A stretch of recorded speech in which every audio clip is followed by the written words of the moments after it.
Hello, folks. Just want to show you a new PVC hut.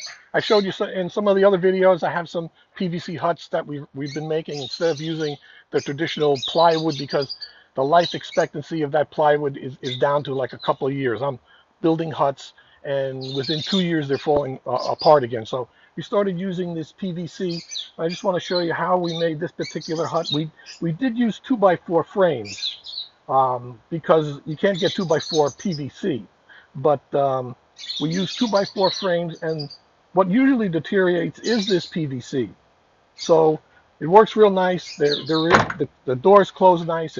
It's a great material to work with, and it's going to last forever. So much better than building them out of plywood. My only concern is that you see the top of that's a little slippery. So I'm kind of thinking maybe I'm going to have to come up with, some kind of material that I can disinfect really easy and yet gives them some traction. So, what we've been using is bricks or slates, but that's another big advantage of the PVC is that you can sterilize these tops much better than you can wood. So it's important to think when we're upgrading cages exactly what can we do to upgrade them, and being able to add longevity and being able to disinfect is really important. I'm going to show you around the back.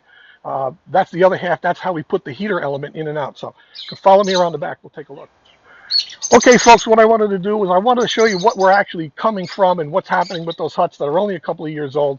And you'll see another reason why I've gone to that PVC. Look at how these things deteriorate really, really quickly. And the thing is you can't disinfect that top because that material is so porous. There's fungus and bacteria that are growing in that material, and it's just real no practical way of disinfecting it. So again, we have these things just deteriorating.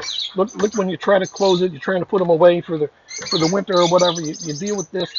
Okay, that's going to line up, but look at the gap that we have here and everything. So anyway, this is a hut that's in pretty good shape. Once right now you can you can just see that it's deteriorated. It's got holes that have gone through it.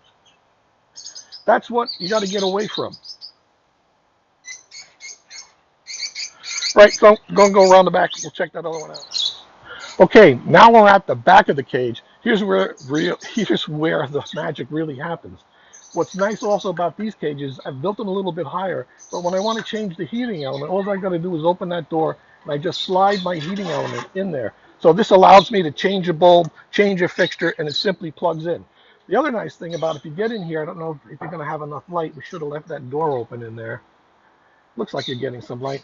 Yeah, the fixture sits on top of this wire, so the animals cannot get up to the heating fixture. And you can come out here at night and you can service the animals and not have to fight, being able to change that fixture. In the old cage, this is another cage I showed you, you have to actually crawl inside that cage and screw around with the fixture that's over your head and in the back while the animals are in there.